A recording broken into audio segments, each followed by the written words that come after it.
What's up, everybody? We are back with Back. episode number 255. And today's topic will be favorite prog rock albums. Prog rock, prog metal, whatever you consider prog. But obviously, before we get into that, first of all, we're missing Steve. Everybody might notice that. Steve will be coming shortly. He's just running late from work. Happens to the best of us. Aren't we all? Yeah. Yep. And we have a guest with us today. Everybody, welcome John. John is down there in the Argus shirt. Welcome, John. Wishbone Ash. Yep. He got to actually see him. He actually got to see him. 2022 on that tour. So that's really cool. But anyhow, before we get going, we'll do our normal thing. Everybody got any shout outs? I'll start off with you, Kev. You got anything you wanted to say? Yeah, a few of you probably know my sister has pancreatic cancer. Anyway, I talked to her last night and got the best news. Her tumors have finally shrunk, so she's beating it. So I'm so happy to hear that about her that made me cry. But anyway, that's my good news. Good. I'm glad to hear it, man. That's a tough one to beat too. So more power to her. Hope it continues. Yep. Same here. Fantastic. How about you, John? Carcass John? You got anything? We got two Johns, so I'm just gonna call you Carcass for the remainder of the show, just so we don't mix it up. That's not a problem. I'm pretty used to it by now. But we did have a huge benefit event for the Leza family, local family. He's Cesar's in a band called he's in Maleficus and a bunch of other bands, but he's a prolific guitarist, and his family lost their home and all their entire belongings in a house fire. And we had a huge auction, silent auction, raffle, and a bunch of bands played, Flash Mob, Rotting Corpse. I can't even name them all. They had a whole bunch of people show up and give of their time and effort, and it was really cool. I did a poster for it and ended up buying it myself for a large sum of money and giving it to those families. So anyway, you got to do what you got to do, but shout out to them. Awesome. I don't know if it's the strength, if they call it strength in numbers benefit, or the fight fire with fire. But anyway, if you get on Facebook or one of the social media things, you can see it. And if you want to donate, feel free. They're in the process of rebuilding, but we raised a bunch of cash for them, and it's feels pretty good to do something like that for someone who's suffering.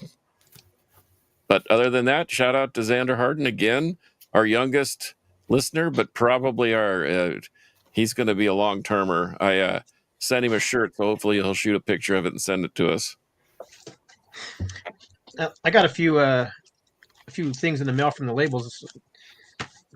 This is a series that Rocks Records is putting out. It's called Gems, and they've already got I've got two here, and they've got two more in the works, and then two more after that. But basically, they're taking old demos from bands and putting them on vinyl and CD, stuff that you wouldn't expect to see on vinyl or CD, So volume 1 here is two bands from California from the 80s, Soldiers and Taker. Although the Soldier demo and this one is from 1992. It was their last demo. And then volume 2 is Ultimatum and the Musketeers, two bands from New Mexico. Limited edition green, like it. Yep. And I just happened to be cleaning out a closet and found a pile of these literally old 8x10s that we barely used because we made them for our first demo, which this is what this is, our first demo. So I signed like 50 of them and sent them off to the label. So when you get one of those, when you get the record. So I do have to say though, I don't like that demo at all. I fought it for years, putting it out on anything, but the label convinced me, hey man, just because you don't like it, other people do like it, and your fans like it, so let them put it out. So I was like, all right, we'll put it out. So there you go. It's only 200 copies, so 200 copies on vinyl. But yeah, volume 3 and 4 are already in the works. I'm super excited about, well, both of them, but volume 4 especially because it's two doom metal bands that are just freaking fantastic. Place of Skulls on side A.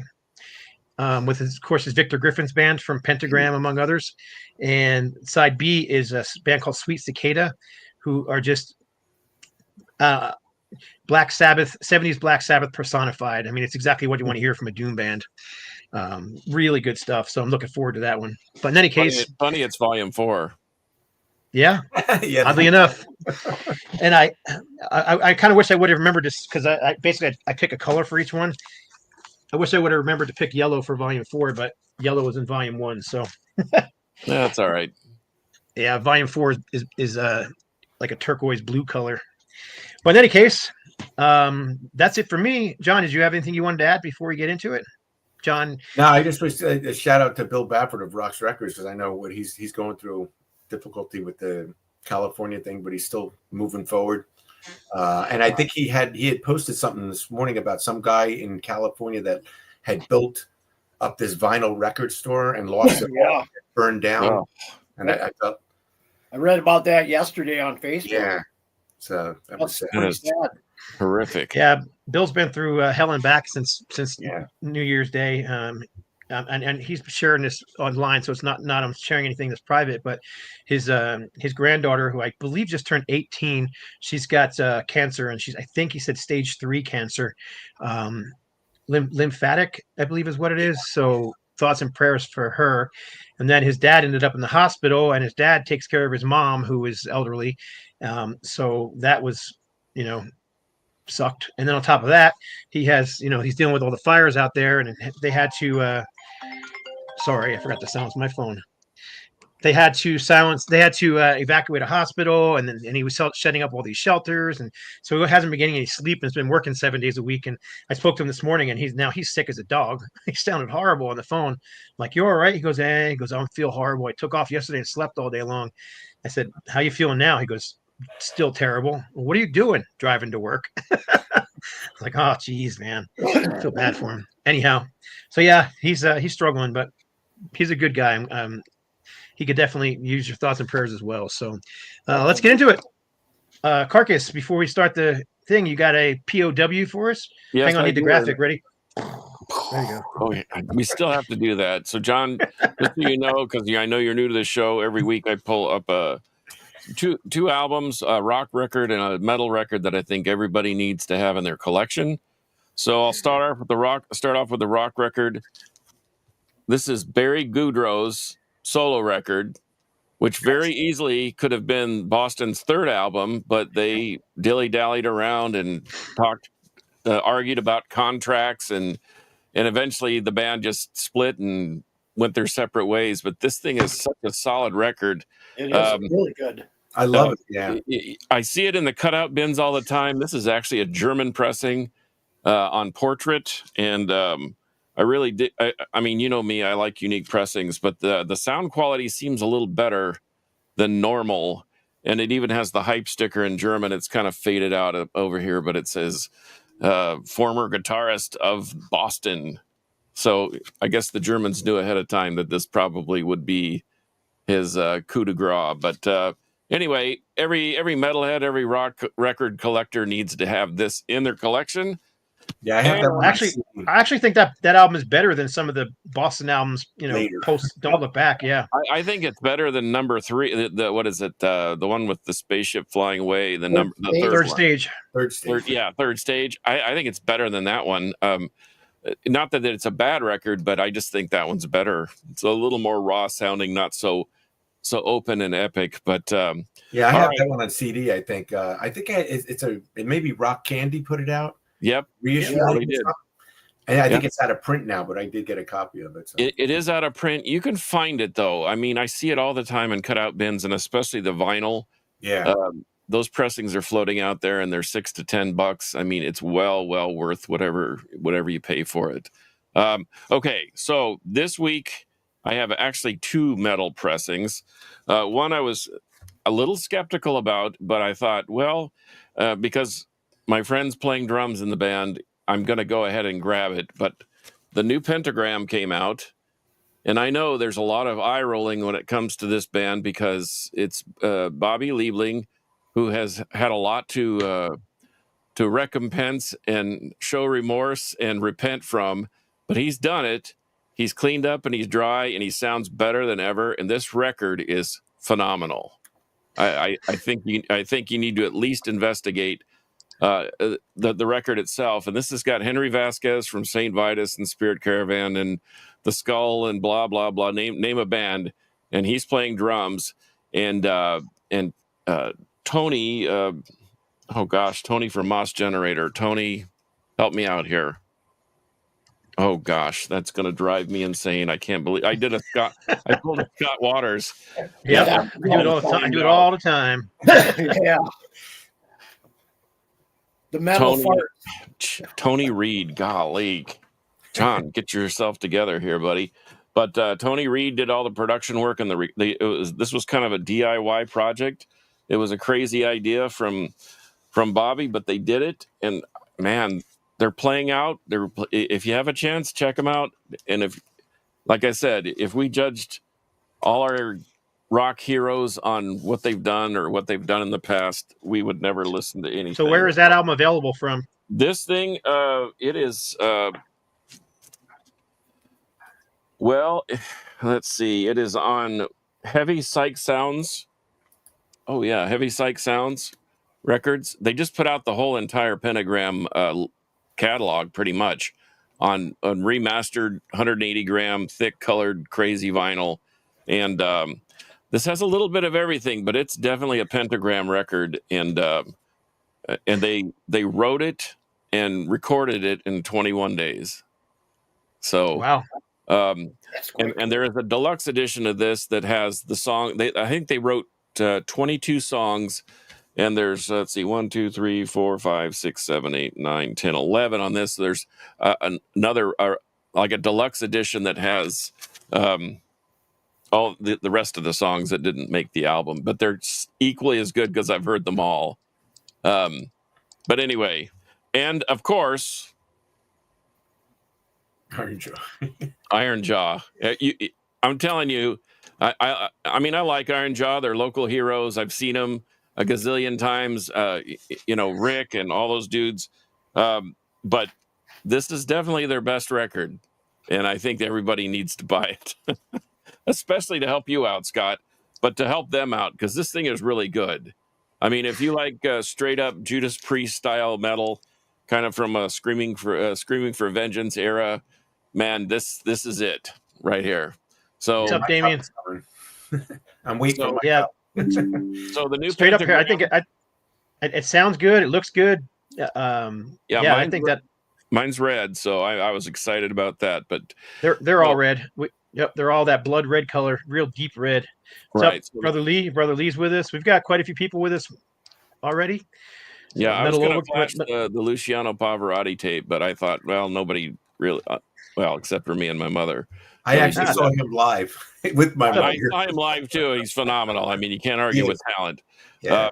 But so Pentagram, Lightning in a Bottle, the new Iron Jaw, Cursed, and then the Barry Goudreau solo record. Buy them, collect them, listen to them. They're all phenomenal. You won't go wrong.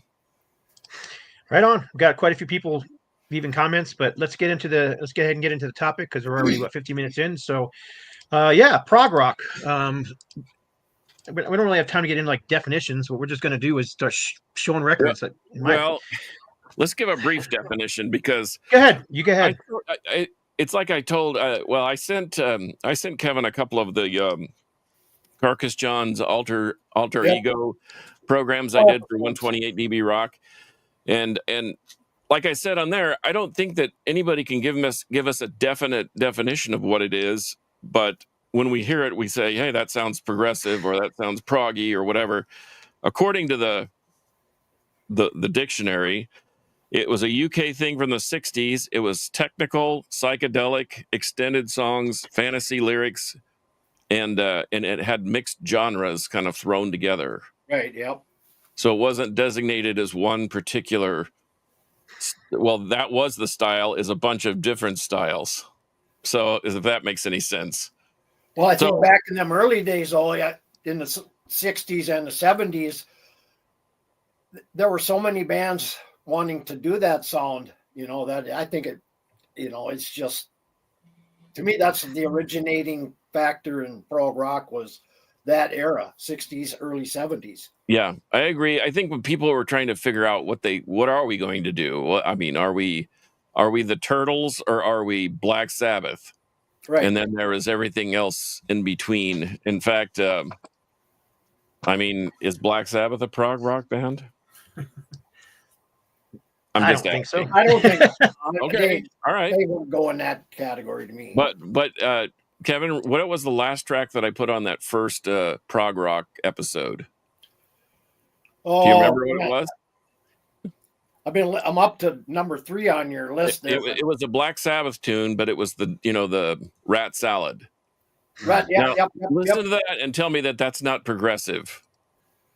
It's Well, hard. a lot of their earlier stuff, I mean, when they were Earth, kind of had maybe a little bit of that progressiveness in their sound. Yeah, Yep. they had some jazz Definitely had influences blues here and days. there too, and some definitely obviously bluesy influences. Yeah, there's some parts I think on Sabbath Bloody Sabbath I would say are proggy. I think Yeah. Rick Wakeman is on one of the tracks on that album. I think Rick Wakeman's on the whole album, from what I remember. Yep. Yep. Well, cool. Let's get into showing some stuff. We'll just go clockwise. I'll start with Kev, then we'll go to John, then we'll go Marcus, and I'll go last. So we're supposed to each pull 10 of our favorite records. I found it very, very difficult, but I still did it. I pulled a bunch just in case you pulled something already. Or I pulled some extras just in case too. Well, I think for me early on, back in the 70s, to me that the 70s were so defining. I mean, different songs were coming out, and I think early progressive music to me, a lot of it came from Kansas, early Kansas and stuff. Like these two here are probably my 2 favorite albums from Kansas. I mean, definitely, and they still continue to play that progressive sound today. Even what are they coming up on? Just about 50 years now. 50 years. I had pulled. I had pulled one too. Doggone it, where is it? But I think this I all got three one, too. was like the trifecta of perfection here. Yeah. I mean, I like a lot of their other stuff too, but I mean, these are just go-to albums for me when I'm in the mood for Kansas. Well, I was going to pull Mask, but I couldn't find it, so I pulled the Half-Speed Master of Leftoverture. So Yeah, if I were to I pick one agree with Kansas, I showed it would be Mask. yeah, That thing is just really, really heavy and Fluence keys on that. their first one is I mean, it's very progressive, but Mask, it's like they hit their stride all of a sudden. Yep. And it was right before. I mean, Song for America, they still had a little bit of a hook to it, but not quite to what Leftoverture and Point of No Return became. But they were looking for hit songs at that point. So Yep. but kind of like the a lot early of the journey. older stuff isn't as bad either. I mean, I prefer the Steve Walsh era, but I mean, what was it? John Elefante, I think. The Elefante brothers. Yep. And I mean, he sounds amazing too, especially for the older Kansas. Well, and once again, I could have pulled a million records too, but like the early Journey, the first 3 Journeys, I mean, those are super hyper progressive. And then someone said, "Hey, you need to start selling some more records than the 500,000 you've sold. So, can we, pop it up a little bit?" And so that's when Steve Perry joined and shared vocals with Greg Raleigh for a while, but then became the super band that they are. But anyway, I'd like to refer to that as chick rock. of course. All right. Well, John, you're up next. By the way, if anybody's looking for John is a new YouTuber as well and is doing videos. What's the name of your channel? Follow Light Music Review. There you go. Follow the Light Music Review. It's So new. It's new. yeah, brand new. But you've got 3-4 videos up already, so you guys can go check it out. But what do you got to show? I'm going with something that would be probably considered progressive pop. So this is the Alan Parsons project. Oh yeah. This is an earlier one, so they're usually associated with like a lot of pop because of some of their hits.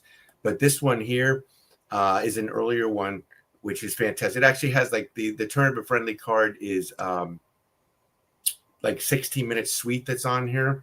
So, I mean, there's prog on here. There's pop on here. There's like a lot of melody on it. And there's one song on here, I think it's in the suite called Nothing Left to Lose, which is like just phenomenal workout, which leads into this incredible guitar solo. Every time I hear it, it's like I'm blown away by it. So, and he's still out playing concerts and everything, still putting out albums too. Yeah. So that's my number 10. You know, Well, early in my record collecting and listening career, I used to get those guys confused with Electric Light Orchestra yeah. a little bit, but then it became very distinctive. But yeah, Alan Parsons is very proggy. Well, we're getting a lot of Kansas talk at the moment, Oh, here we go. but yeah, Kerry Livgren was the main prog writer, and I almost pulled out his first solo album, which I think is superb. It's one of my all-time favorite albums. Yeah. Is that the one But, with Dio singing on track yeah. 3 on side 2? He sings on 2 Side tracks 2. on there. Yeah. Oh, 2 tracks. Yeah. Yep. And there's also a rare promo single of that album as well. So, anyhow, you're up, Carcass. Well, before I get way down the path, the Scorpions' "Lonesome Crow," and this is the goofy cover from the Japanese pressing. The Mexican pressing also looks like that without the OB. But Yep. Listen to "Lonesome Crow," and you'll think. In fact, the drummer and the bass player was Lothar, and I can't remember the other guy's name, but anyway, Lothar Hamburg, and anyway, these guys were. This was a straight up jazz fusion band with a rock flavor to it. It was kind of like Electromagnets with the Eric Johnson thing. But this is one of my favorite records by the Scorpions. I mean, I like their other stuff too. It's kind of like UFO. You know, I really like the early psychedelic stuff, but I like the more poppy, straightforward rock stuff. But this, bar none, this is right. If I'm going to the island with 20 prog records, this is definitely going to be in the stack. Right on. Good one. Good one, no doubt. I'm going to pull this one up to the beginning. It wasn't one that I was planning on showing right away, but since Kansas was one of the ones I was going to show, I pulled this one as well. Speaking of the other vocalists, this is John Elefante's "On My Way to the Sun." This is a fantastic prog album. I believe one of the songs on here is like 12 minutes long, if I'm not mistaken. I know it's my favorite John Elefante album. Very different from like the stuff he did with Mastodon, which was way more AOR. I'm not sure how else to say it, but yeah, this is just great stuff. If you like Kansas, if you like prog rock, this is the one to check out. He has a newer album out too. Do you remember, John? Do you remember what the name of the newer album was? The Amazing Grace, I think is. Yeah, The Amazing Grace. Now that album is different. It's not quite as proggy as this one. It's a little more straightforward, melodic rock, AOR. Whereas this one is just pure prog. Well, I think Rich Williams, the guitar player, is on the opening track of that. Yeah, you're right. Yeah. Kansas. And then there's another guy on here too who just put out who's the guy that just put out the prog album himself with John Elefante singing on half the tracks? Frank Boxberger. Yeah, Frank Boxberger. What's the name? The name of the album though was Perfect Vision. Perfect Vision. That's what they're calling the band, even though it's not. It's Frank Boxberger, but yeah, he's actually wrote a lot of this too along with him, but he just put out a new album too. But yeah, great album. You can get this on CD. You can get this on Gold Max CD or regular CD, and obviously you can get it on vinyl since I have the vinyl sitting right here. It does have a bonus 7-inch inside of it because it did not fit on one album. But yeah, great album from John Elefante if you're into Kansas, because that's exactly where he's from. You're up, Kev. Well, back in, I think must have been 78 when I was living in Duluth, Minnesota. I did a lot of flipping through stacks of vinyl every day, every week. 3 years I lived there, and I came across this Jade Warrior Kites album. And I'm gonna solo you for a second so we can see that, because I'm having a hard time seeing it. This Jade Warrior Kites album. Anyway, interesting. I kind of fell in love with their sound. They're progressive, very progressive, keys heavy, but for the longest time I was searching for this album, which is Lost Autumn's Dream. Oh, yeah. Which is a vertical swirl, which is, I came across this at a store up in Fargo one day. I was going through there, and I opened it up. I put it back, grabbed it, looked at it, pulled the album out without even looking at the album. And it's very good, by the way. Vertical Swirl. But those, another 70s band that, came out about 73, 74, and of course, again, the early days, there was a lot of experimentation in that sound too. So, but wasn't What was the name of the band again? I'm writing it down. Jade Warrior. Jade Warrior. Yeah, Thanks. that's I don't know. Got to check it out. I'm always looking for new stuff, so that's awesome. But yeah, very definitely progressive rock in nature. Very, very, very well. They kind of mix a little bit of both. Yeah, Dolphin Dale said Kerry Livgren AD Prime Mover is one of my favorites. Yep, that's a good one. All right, you're up again, John. Okay. I'm doing CDs here, so No, it's okay. It doesn't matter if it's CDs or vinyl, cassettes, 8 tracks. This is the band Saga. So I'm this going to is blow it up so you can see you. The Canadian band? the Canadian band Saga. Yep. So this is an earlier one. I think this one is from 1980. But Silent Night. They're another band that's kind of like proggy pop a little bit. You know, a lot of I've keyboards in there. I've always called them prog light. Yeah, I would say that's right. Yeah, there's a lot of keyboards, but they're really good. This particular one I like because it has some really good guitar work. That's on a great it. album. Yeah, I have it on CD too. I think they first surfaced about 77, didn't they? Up in Canada. Yeah. They did. Yep. They have a bunch. I of remember seeing them. I have quite a few of the Saga albums, and of course, Yeah. I mean, with the Saga, everybody knows. What is that? On the Loose. On the Loose. Yeah. So this one, Cool. this is my favorite one of theirs. What, Well, I you think know what it year that was- one came out? What's that? 1980. You said Yeah, this was 1980. That one. Yeah, 1980. Yeah. Damien Hair Metal agrees with you. Great Saga album. But like many of those bands, they put out a couple records, Kansas, Journey, all those bands, and then they needed to sell records, and so of course they changed their tune a little bit. I mean, they're still. I remember that band, and I remember their early stuff was really a lot more progressive than they became later on. But Yeah, later on they got more commercial sound. Yeah. a lot of bands in the World 80s. Apart was probably their That most was it. successful one. Yeah, And a I lot of think bands that- in the 80s went more poppy. Okay, well, this is a stunner, but I had this epiphany on the way home from work today. But Steely Dan, Asia. Anybody? I love that album. I have that album. That's my favorite. I think I think everybody has that album. well, but yeah, find it on the original master pressing. It really sounds even better. I mean, these guys never toured. All they did was put out killer records. Yeah, And so I just was thinking about it, and I thought, that fits. I read that little definition, and I out of the dictionary, and I thought, you know what, this fits the bill for me. And it's got a little jazz, it's got horns, it's got keys, and great guitar work. I mean, Skunk Baxter was playing from the Doobie Brothers. I don't know, man. I really dig that one. I think it's extremely progressive. So all their albums are really good. sure. The musicianship is phenomenal. Yeah, and I thought it was odd because I always wanted to see them live growing up, but then they never toured, and But they always got lumped into the commercial scene. I mean, yeah. they did have that popular sound, but I mean, other than their hit songs, they had some great tunes. Other than them, Yeah. So we're getting a question about the logo in the top right corner. yeah, They're man, asking- the Metal Roundtable. You can't read that? I don't know. It's clear as day to me. The mean- Metal Roundtable. Yeah, it's clear as day. Oh. Yeah, we have multiple logos. So that's our death metal, black metal, whatever you want to call it logo. Just FYI, John, since you're new, as I used to wear shirts that nobody could read and everyone gave me grief about it, so I did a Metal Roundtable logo for the heck of it that nobody can read, evidently. So that's mission accomplished.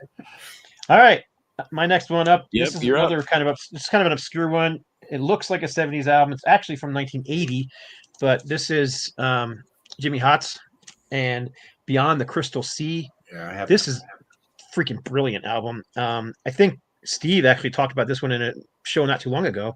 I think when we did our 70s show, he showed this one. But yeah, the fantastic prog album. I don't even remember if he had anything else out. He's done other things musically, but I don't think he ever released another solo album quite like this that I know about. You, John?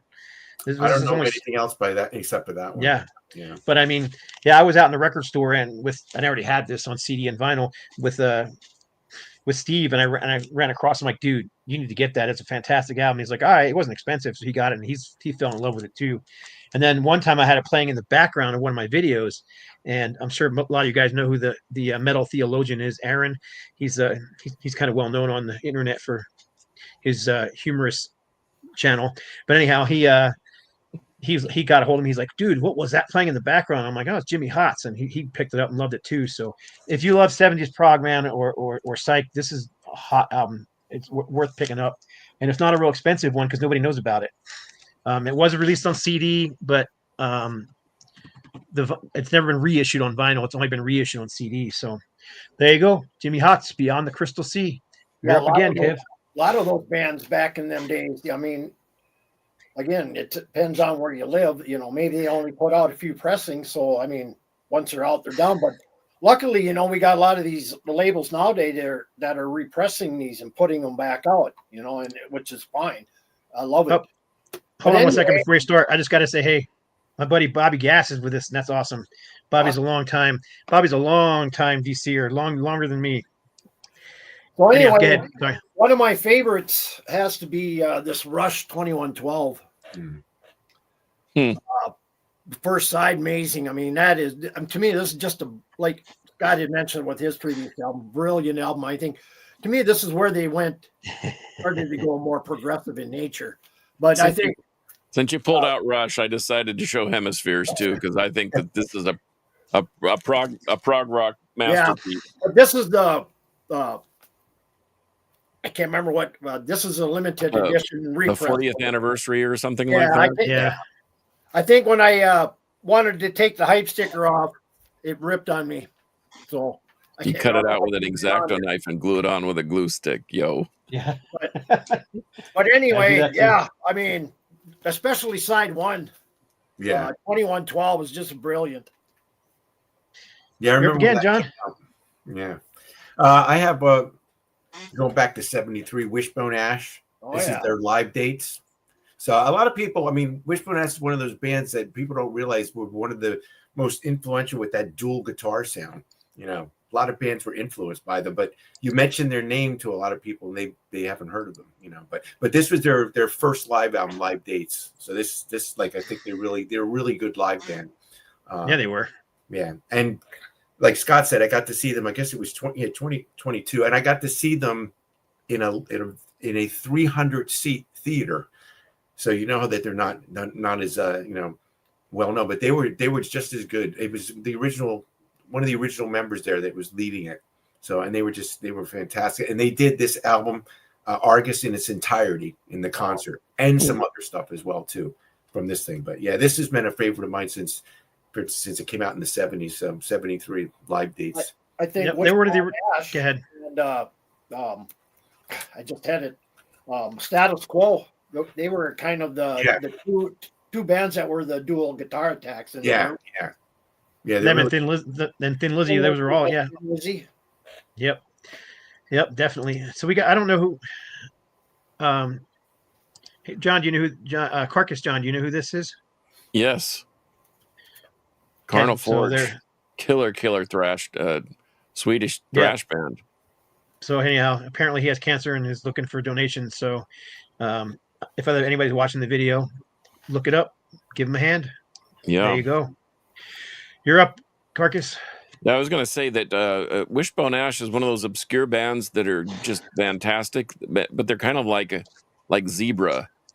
You know, it's like nobody knows who they are, and then they hear the songs and they go, "Wait a minute, yeah, I know that band," because it got played. But I wish I'd seen Wishbone Ash, but I never did. Well, you guys are talking obscurities, but I'm going to pull out in a really obscure one. Wow, Easter Island. Anybody? Nope. No, okay, just look them up. Easter Island. This has got everything from almost a reggae thing to just full blown rock fusion on it.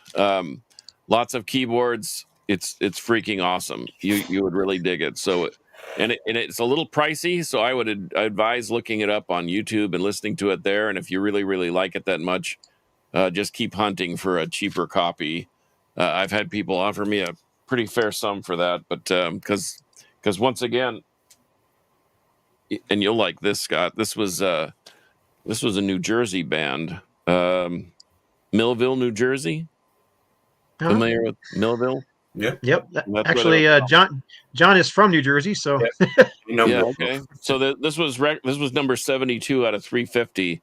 So they weren't exactly flying off the shelf, but I remember seeing them on a West Coast swing, and I didn't know who they were. I just thought they were great, so I bought a record, and that's cool.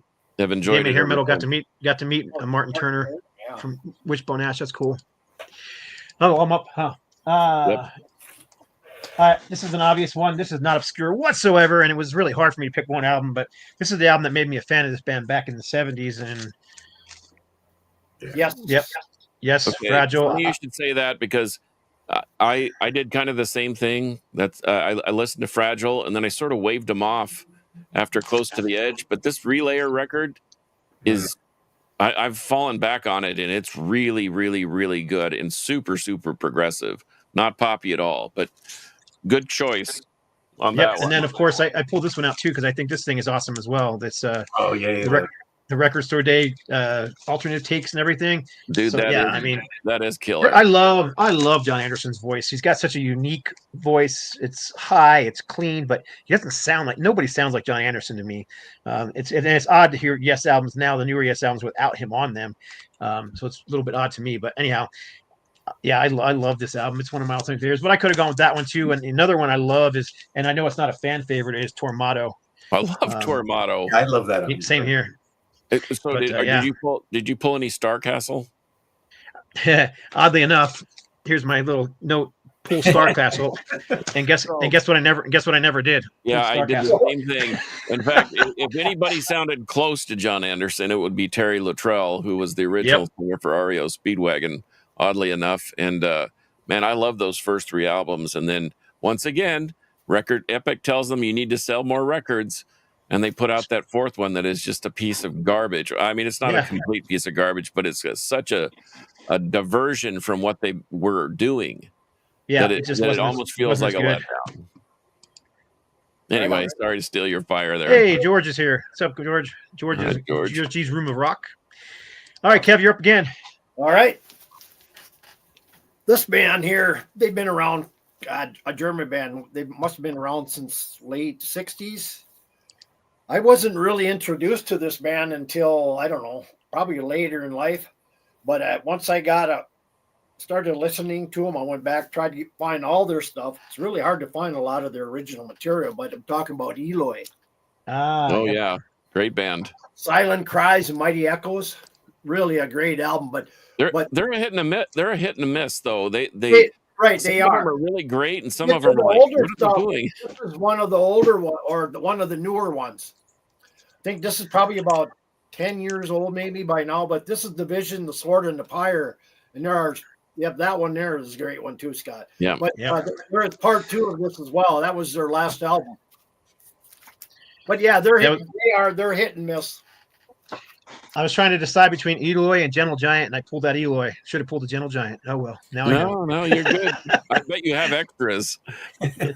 Yeah, I do. I pulled extras. So go ahead, Don. You're up again. All right, this is another one from the 70s. Nectar's Return. Oh, wow. Oh yeah. Okay, I'll leave the Yeah, this one I think is more. I mean, I remember this one and the one that followed it, Down to Earth, which was completely like different, like shorter songs. This one is like, just 2 songs, the part 1 and part 2. This is like their deluxe. This has like 5 discs on it, so it has like a Blu-ray of it as well. Live? Does it have any live stuff on it? I think it has a live concert from Germany in 1974 on it as well. Yeah, that's on my. What was the one? That's on my wish I had it list. What was the one with the double-decker bus on it? That was Down to Earth. Oh, that's Down to Earth. Okay. Yeah, that was a great album too, but it wasn't quite as proggy. It's different. It's kind of like shorter songs, but I love that one going up too. So, but this one I think is it's more progressive. It just like has so many movements in it. So sure, love this one. What's the album? What's the name of the album? I'm sorry, I know it, but I say it for the audience. Oh, Remember the Future. There you go. Okay.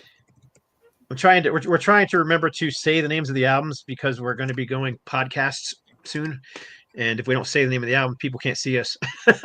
So, and I do it all the time too. So anyhow, I'm going to skip you real quick, John, because look. Oh yeah. I'm going to go back to you. Yep. Okay. Both I of couldn't those are decide. phenomenal. I mean, this has one of their probably only hits on it in King of Twilight. If you can even call it a hit, it's kind of a minor hit. Iron Maiden covered it back in the day. Iron Maiden were actually big fans of Nectar, which I found out in the 80s. But my favorite Nectar album is and will always be Recycled, which I think is a precursor to industrial rock, industrial metal. It's a very industrial album. It's still progressive, very progressive actually, but it's got a lot of industrial elements on it too, and it's got some fantastic artwork as you can see, front and back. That was my And intro to Nectar there. Mine too, and that may be why I like it so much. I walked into, I don't know if you guys remember the place called Woolworths. I went into Woolworths and it was like a 5 and dime store back in the day, and they had this big stack of 8 tracks for like 50 cents.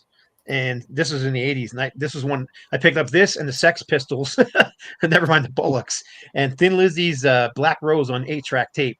And my buddy still had an 8-track in his old beater car. So, man, I played this thing to death. But there's actually also, there's 2 different versions of this. There's the US pressing, and which is this one on the Passport label, which is a gatefold.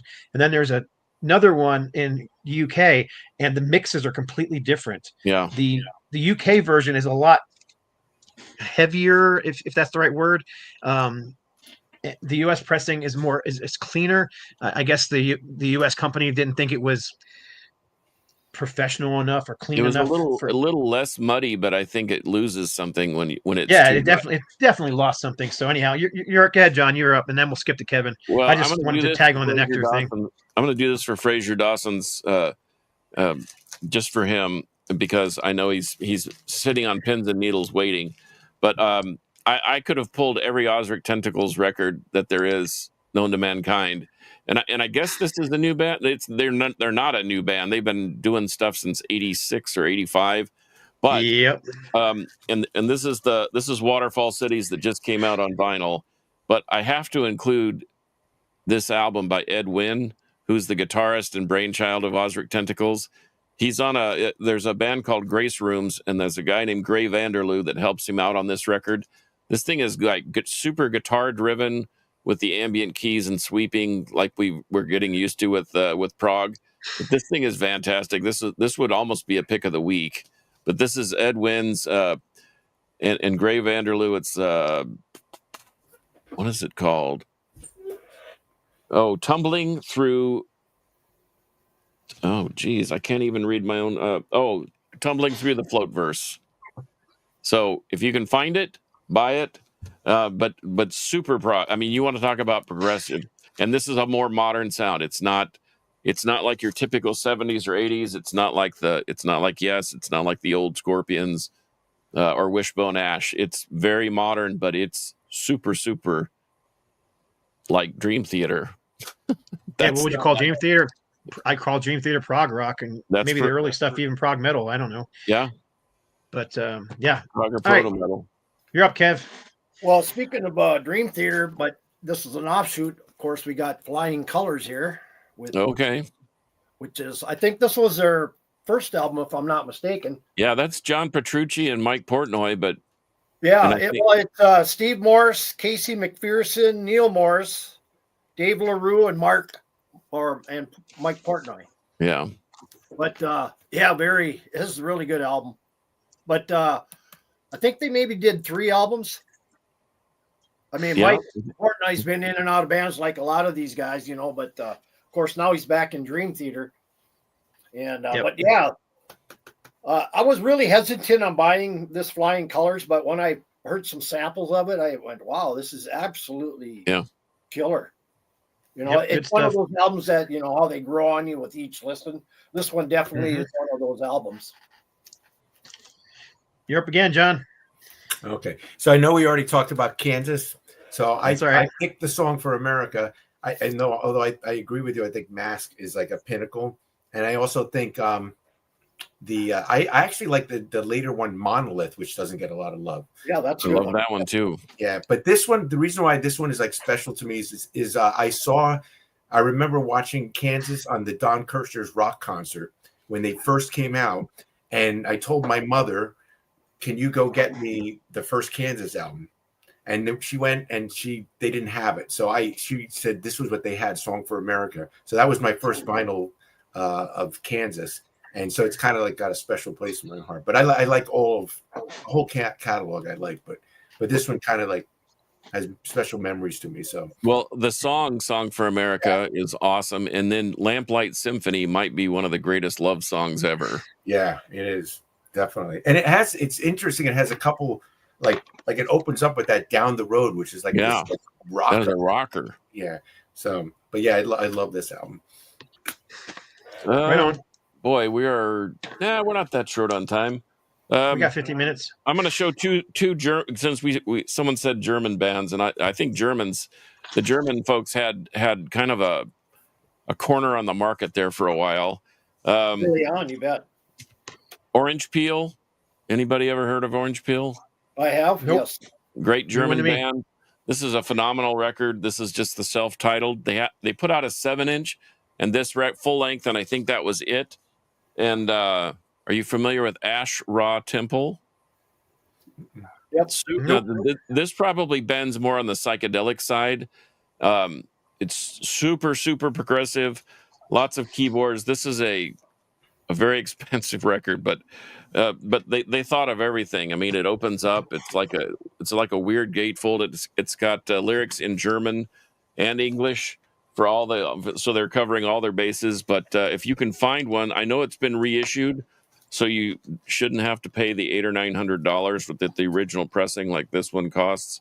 I didn't pay that. I got it in a trade, and I feel pretty fortunate because it's worth having. But I think the reissue is probably 60 to 80, so be ready for that. But listen to it, and it's great. Ash Ra Temple, ASHRA, and then the word temple, and you won't be disappointed. But very, very psychedelic. In fact, John Perez, one of our local guitar heroes with Solitude Eternus, has a psychedelic band called Liquid Sound, and his band sounds very, very much like Ash Ra Temple. They draw a lot of influence from them too. So, I know you see a lot of these bands that have reissues that they only put out a few amount back in the early days. Even a lot of those reissues now that I have are hard to find. And well, it's so expensive to put them out, so they run them, and their true fans buy them. Yep. If they don't have them already, and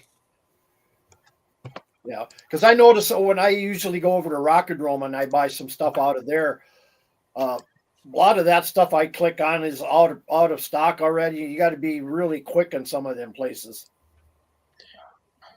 Ash Ra Temple, 1970 to 2001. Let's look them up. Oh, they're still doing stuff? Wow. Well, or you can 2001 is when they called it quits. Okay. But anyhow, Frumpy. There's another one I forgot about. I could have pulled Frumpy. Oh yeah, they're great. Man, that gal's got a great voice. So much good stuff. All right, who's up? Me? Oh. Europe. I'm going to go with this really, really obscure band that no one's probably ever heard of called Genesis out of the UK.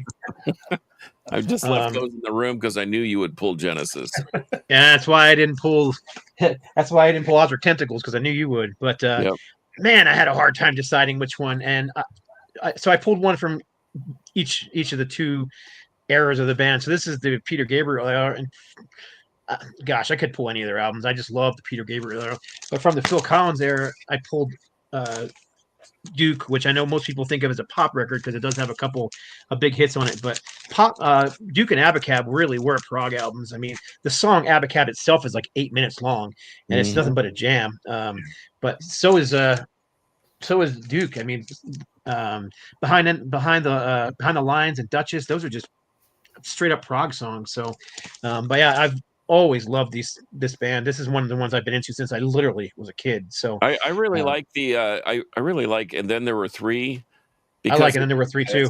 Because it's more of a straight on rock record, but it's a prog rock record. Those, like you said, are a little more polished, a little more poppy. But I like the rawness of, and then there were three.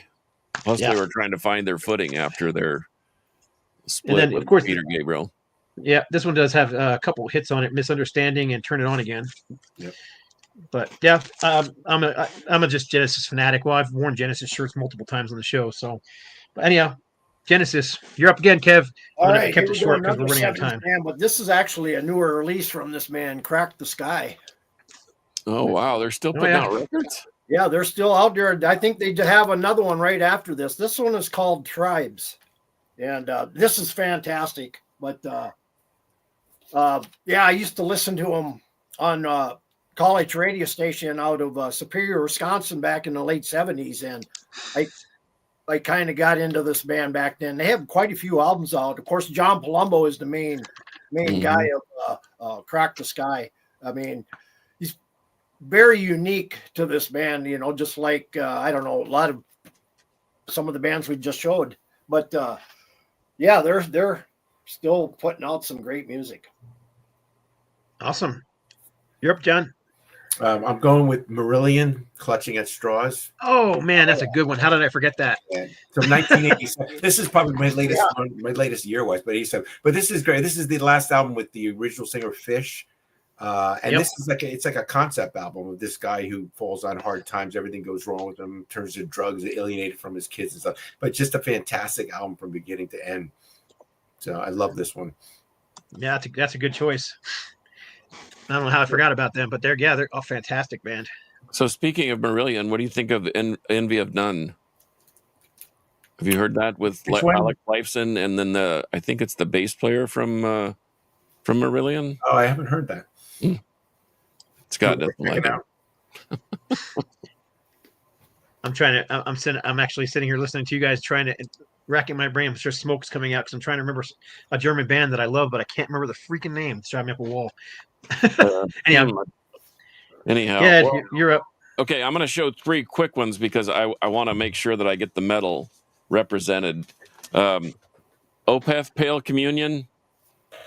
Cannot argue with this. This thing is Deep Purple doing jazz fusion, except, well, Deep Purple doing jazz fusion. Opeth Pale Communion.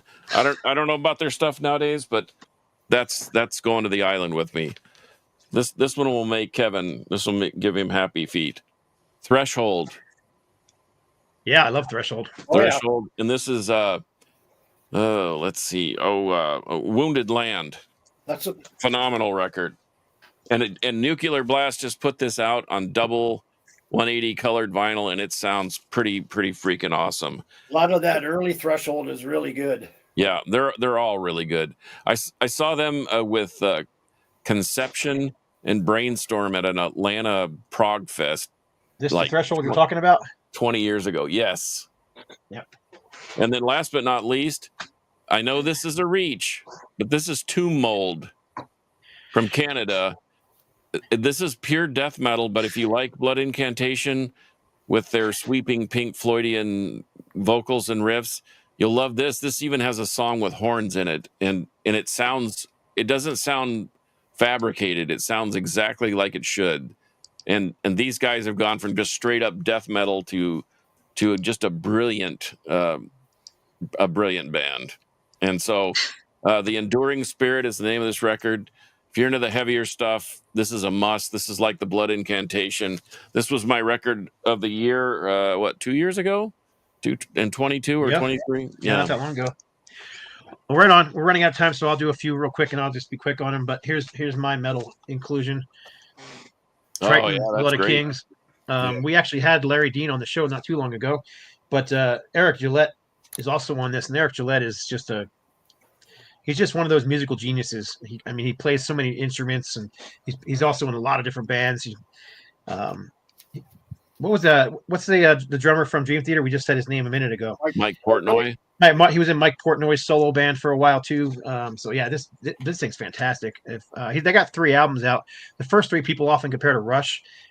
This one, I don't think you can compare to Rush, except for maybe Larry's vocals kind of have that Geddy Lee similarity.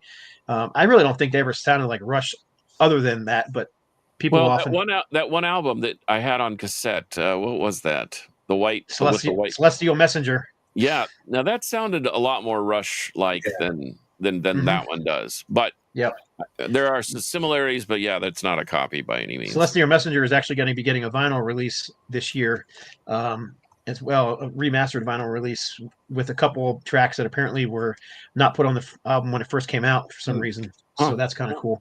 But anyhow, Triton. These next three I'm going to show them quickly because I don't have a lot to say about them. These are all bands I discovered in the last year, and I'm kind of obsessed with these three bands, and I've been trying to buy up everything from them. But I've shown this one before, the Fusion Syndicate. This is kind of a project band, so it's not like I don't think there's like a whole lot of members that are like on every album, but every single album has like these major players. Like this one here has let's see, Marty Friedman playing guitar on here, Bobby Krieger from The Doors, Chester Thompson from Genesis. I mean, every album's got just this list of, as you can see here, of all these different players on it. And the style, it's prog rock. You've heard it, but they'll get into like funk at times, and they'll get into jazz at times, and so it's fantastic stuff. I think I have two of their albums. I think they have 3 or 4. This album is really, really, really new to me, and it's actually John down in the bottom right hand corner down there who turned me on to this band. But so far I have 2 from this band. This is the Tangent. Wow, these guys are awesome. And they're a newer band. They're not like, this is not 70s. This one here is what, 2009, 2008. I can't read the little teeny right at the bottom, but the Laser's Edge carries that band quite a bit over there. The Tangent. Yeah, they're good. I mean, it's just really good prog rock. Definitely, it's definitely inspired by the 70s bands. There's no doubt about it. You're going to hear, Yes and King Crimson and all that kind of stuff mixed in here. And some jazzy stuff too. And some jazz stuff too. Yep. So I think I have 2 of their albums so far, and I think this is their latest, right? A Place in the Queue. No, the latest one is the to Follow Polaris. Oh, okay. That's the latest one. That one. I have that one sitting up here somewhere too. But anyhow, I'm going to move on. And then this is an old 70s band that I now have 3 albums by, and I don't know much about them, but this particular album here caught my attention. Actually, I think John and I were talking on the phone one day, and we discovered this band, it was actually the album cover that caught my attention because it's obviously a Roger Dean cover. And even the logo has got that Roger Dean look to it. Yeah. So this is fantastic album. Like I said, I got 3 albums, but so far this one is my favorite. But again, that could be because it was my first one. Kevin actually has some of their stuff too. So there you go. Go ahead. You're up, Kevin. I have one more to show after in the next round. Go real quick with these. I got 4 albums here. First one is up, a band called Griffin. Very progressive. Red Queen to Griffin 3 is the title of the album. Let's see. This came out in '74 on the Bell label, actually. Very good stuff. And then we got Spain's version of Black Sabbath, which is Warlock, the Spanish version, 3-piece band. They actually do a cover of Paranoid. It's so-so, but anyway. Then we got the Haystacks of Balboa. I think John Carcass really likes this one. And I thought they only had a 7-inch, but you changed my mind on that one. Yeah. So I'm on the hunt. A lot of these over there. And then the last one is really a classic, kind of an underground cult classic. Caterpillar. Changes. Oh. I've seen that one before. I don't own that one though. Yeah. Oh yeah. So we're getting some suggestions on here. So Charred Walls of the Damned. Shannon also said something about the band Atheist from Florida, and that those guys are super progressive. It's progressive death metal thrash. I saw them in concert a number of years back. Charred Walls of the Damned second album just came out on vinyl, like just went on sale like last week or week before, like something like that. And somebody, Shamgar said, loves the Blood of Kings. Yeah, that I love that album too. I think it was in my top 5 the year it came out. I can't remember what year it was now. But anyhow, go ahead. You're up, John. All right, you want me to do I have 4 left. You want me to do all of them? Yeah, do them all. Sure, go ahead. Do them all. We're running out of time. This probably doesn't require any introduction. Emerson, Lake and Palmer's Brain Salad Surgery. Yeah, and this is like a CD one that kind of opens up like the vinyl did. Yeah. So that's Geiger art, right? Yeah. Yeah. And then for me is Close to the Edge. That's my album. I mean, you can't go wrong with that one. It is I love the cover, even though I know it's very simple, but it's Roger Dean's just awesome. Then my Genesis pick is A Trick of the Tail. I absolutely love this album. This is with Phil Collins, but it's very progressive, and it's progressive before they became more poppy. later on. I mean, they still stay progressive, but I think this album is like incredible. And Steve Hackett's still on here too. So and did have one hit on it, Robbery, Yeah. Assault and Battery. Yep. Yeah, Robbery, Assault and Battery is on there. So that's more of a hit in the UK, but still. Yeah. And then my last one, which I've loved for years since it came out, is Todd Rundgren's Utopia. This is really prog. I mean, he's got a 30-minute song on here, like the Icon. And some people say, oh, well, it could be cut down. I think there's, like, from beginning to end, I don't think there's anything wasted, even in the 30-minute song, because he keeps it interesting. It's like goes in so many different directions. Well, shockingly, John, that was one of my picks of the week last week. Yeah, last week. Yeah. Yeah, that's perfect. Yes, you're right. You're exactly right, 100%. And not so surprising, I pulled that the Emerson, Lake and Palmer also. Actually, my first rock shirt was actually an ELP shirt. Oh, really? Wow. Yeah, back in '74. I never got to see them live. I would have liked to see them live, but I never did. Dolph Van Dale suggested to try the Smiths, which was their third album. They went from being a thrash band to definitely a progressive. It's definitely progressive metal. It's not rock, but it's a good album. Yeah, it's I'm thinking. Well, no, it might. Yeah, weren't they kind of thrash? They were. Their first two albums were thrashed. Yep. Okay. Yep. Detritus from the UK. The third album was definitely a departure in sound, but it was also like 20 years difference between that album and the album before it. So true. Okay, you're up, John. And I have one more myself. Anybody heard of Steve Hillage? Oh yeah. You need to lock down on this guy. This is probably my favorite Steve Hillage, but they're all great. Have you heard of Bland Bladen? Nope. Cool artwork. Bland Bladen. Write it down, Scott. You're gonna want to find one of these. This album in particular. Show me again, because I just sold you so I could see it better. Yeah, that's a good. I don't know that one. Bland Bladen. Bladen. There was such great, fantastic artwork back in them 70s. I mean, just like today, but a lot of it goes under the radar. Here's a more modern one. I could have picked any of the Elders, especially the especially the Gold and Silver Sessions. But this Reflections of a Floating World is fantastic. Yeah. Killer, very progressive. They added keyboards on this, so I really dig it. And here's a real reach, but I really like this guy, Sturgill Simpson. Yep. He's like progressive prog country, but with a rock twist to it. It's really interesting.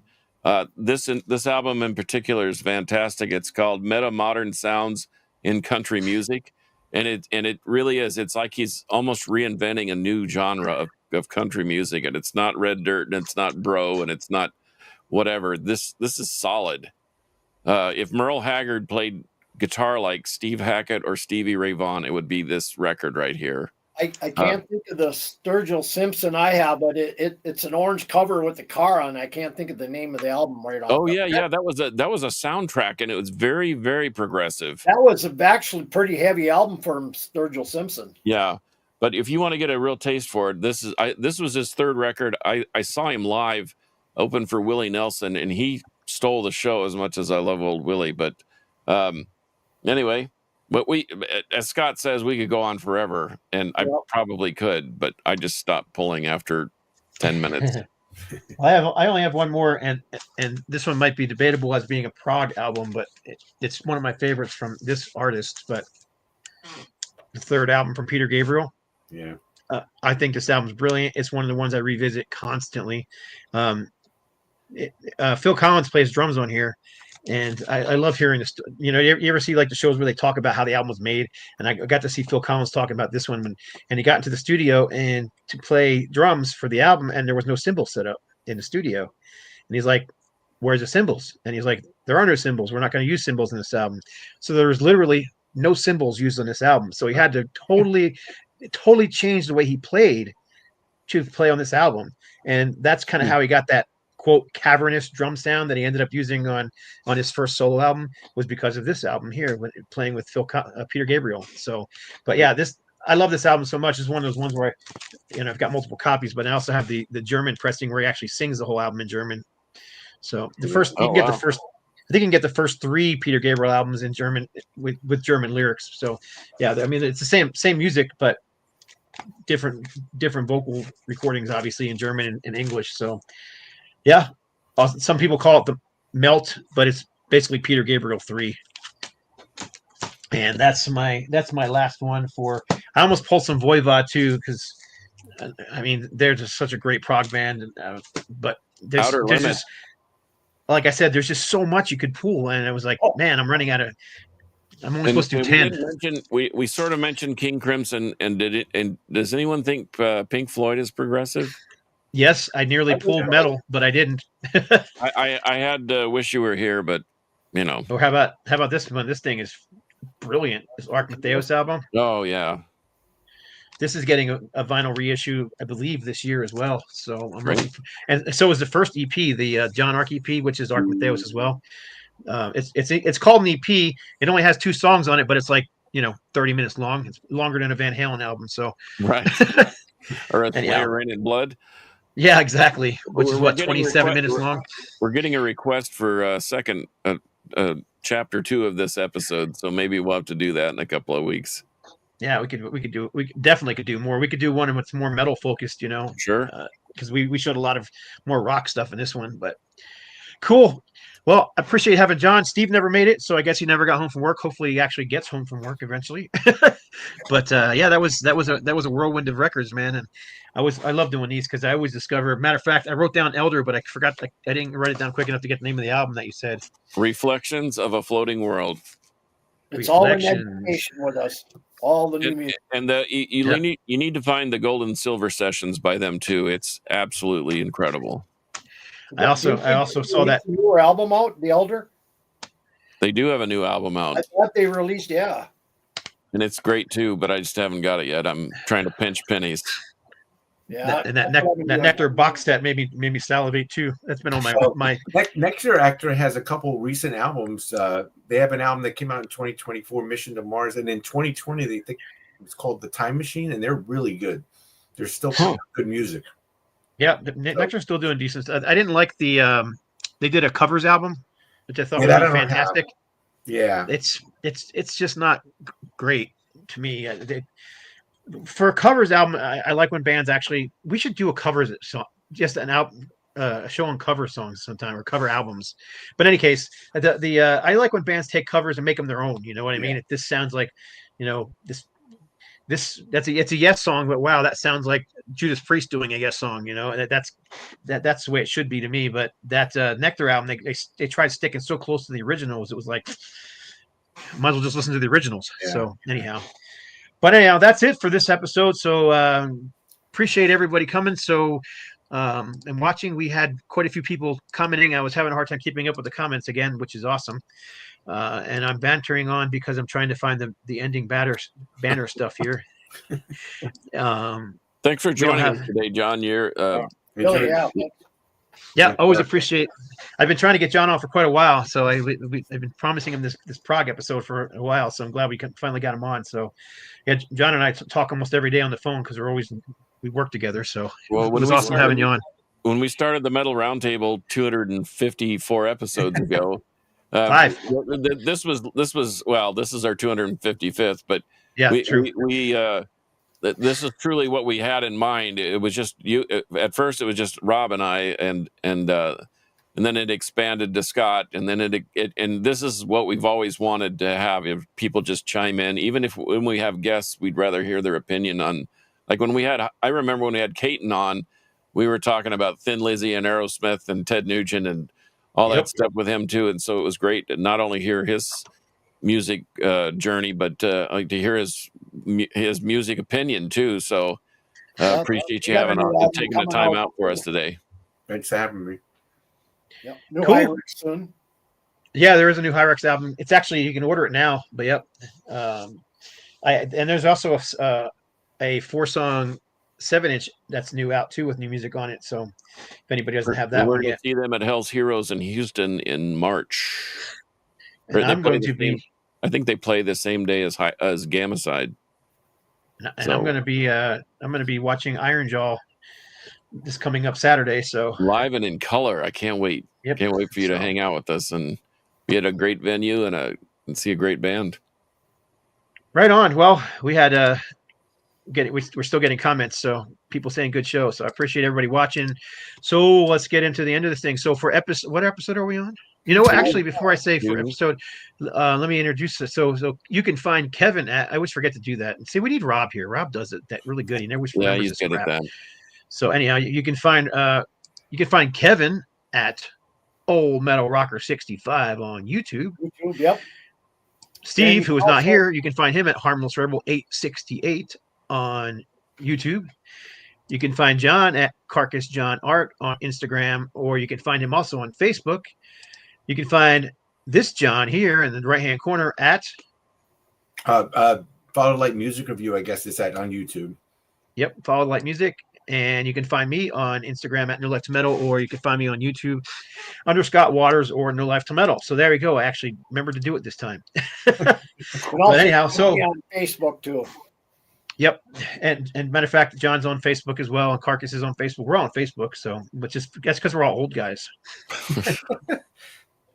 It's all the old guys are on Facebook. Everybody else is on these other places. Elaborate, whatever. I do have my Instagram probably gets more art traffic than my Facebook, but whatever. Anyhow, right on. So anyhow, for episode number 255, Metal will prevail. And this is where I leave you all hanging while I figure out how to end the show here. So I'm almost there. There we go.